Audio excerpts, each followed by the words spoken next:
there's a secretive group in Turkey who follow Jewish traditions in private and Muslim ones in public, but really aren't quite either. They've kept themselves secret for 350 years, growing to 100,000 at their height. I stumbled on them by accident when I was learning about this mostly forgotten Messiah, someone who they still believe in. This group kept themselves secret for so long by building underground tunnels, hidden rooms, living second lives. For the last year, I've been chasing them down. Who is this group? Why are they so secretive? And how have they lasted so long? This is the story of the Dönme. You see, in 1666, the majority, or at least a third, of Jews believed that the Messiah had come, a guy named Shabtai Tzvi. That was my last video. Most of his believers lost faith in him when he converted to Islam, but a few hundred families followed him, and this community grew and grew for hundreds of years. They took root in Salonika, in Greece, and soon after they form, they break into 3 different groups, and those groups won't even marry each other. But these groups do share holidays centered around Shabtai Tzvi's, their Messiah's, life. And they have this unique set of commandments. To the outside world, they present as Muslim. They appear in mosques, they wear the clothing, but in secret, they follow many Jewish traditions, like celebrating Purim and singing Kaddish and lighting Shiva candles, morning candles, in the Jewish way. Rule number 1 was you don't talk about it to the outside. In some neighborhoods, they built secret passages between their houses, leading to windowless rooms where they could hold their prayer services. They had secret prayer books and candle vigils by the sea, waiting for his return, waiting for their Messiah's return. And they had their own cemeteries, which meant they weren't completely hidden. Outsiders knew something was up. Rumors started to spread, and I'd love to pin an exact year on this, but they kept spreading again and again and again. So I'm going to summarize all of those various rumors very quickly. But rumors started to spread that they existed. A small leak here or there. They became a lightning rod for conspiracy theories. I mean, come on, secretly Jewish Muslims? Yeah, no one likes that. Sounds like a great way to upset everyone. So the accusations ranged from orgiastic wife-swapping rituals to toppling the Ottoman Empire and then running the next one, which, no, they didn't do that. Their very name, Dönme, is a derogatory term meaning turncoats. They prefer ma'aminim, believers, or even Salonican, but Dönme stuck. So for decades, centuries, they kept it all secret. They grew to about 100,000 people by the end of the 1800s. And it was at this point that more and more had gone from more fundamentalist beliefs to liberal cultural followers. So some small details did start to leak.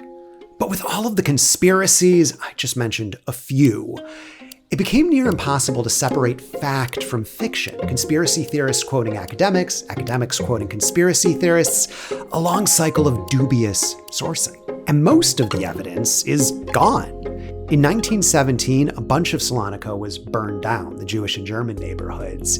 And as part of the great population exchange of Greece and Turkey, the Dönme moved to Istanbul, mostly without their belongings, driven into poverty by the wealth tax in the 1940s and a pogrom that happened in 1955, and a bit of an effort after that, in part targeted this community, and they slowly died away. But in 2015, a scholar, finally, after 300 years, told their story. Now, a quick aside for how he did this. First, he taught himself their near-dead languages. Then he hung out at the one known remaining site of the Dönme, their cemetery. And then he waited for people to show up and visit their graves. When people did, he offered to translate their old family documents. These were things that even they couldn't read. So when certain families accepted, he learned their story. He spent 20 years in deep primary research, interviewing, reading, learning. In his book, he says 3,000 still exist. I wanted to better understand, who are they still? Why do they still want to stay secret?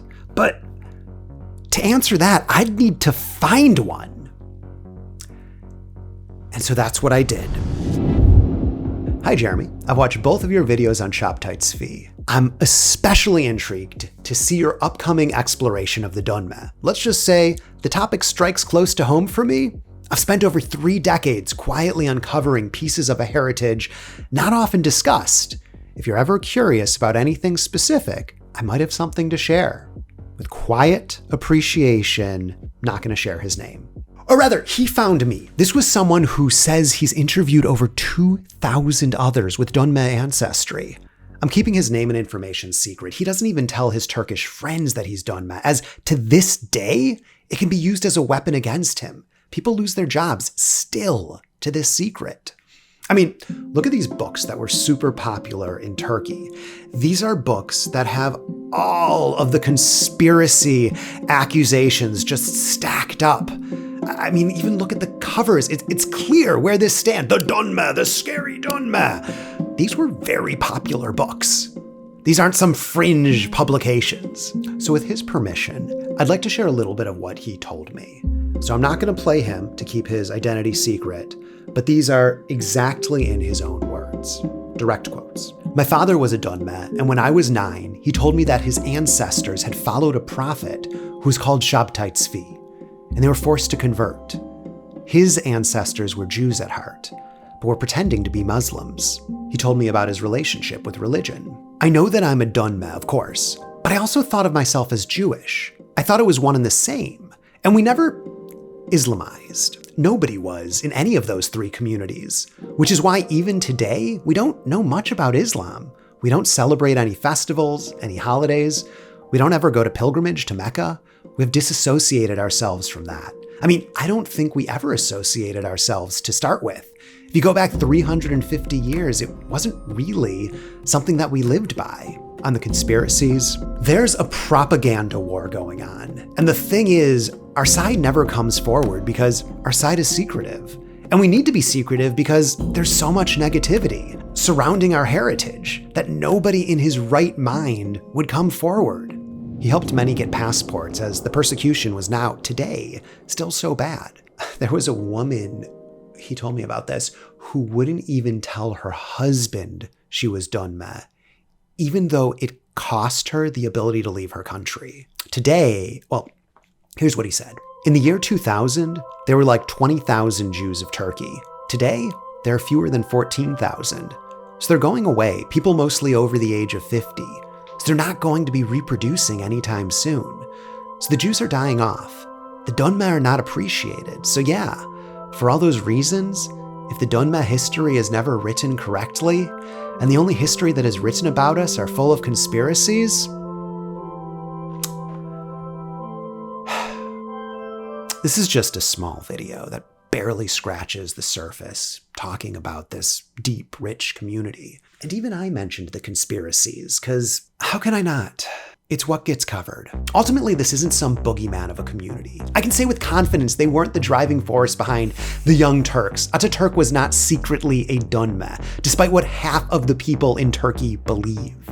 The Dunme are not the reason the Ottoman Empire disintegrated. It's just too easy to point fingers at this group as the ultimate other. What this is a community that toes the line between religion and what some might label a cult. A branch of one religion versus a complete breakaway? It's not quite so black and white. With the Dunme, we have this encapsulation of the gray area that, I can feel separates and ties these 2 religions together, which is what makes it so interesting to me, but also so dangerous. Even today, there are descendants of the Dunme who are surprised when they learn about their heritage, sometimes proud of it. And also today, there are the small few who still believe.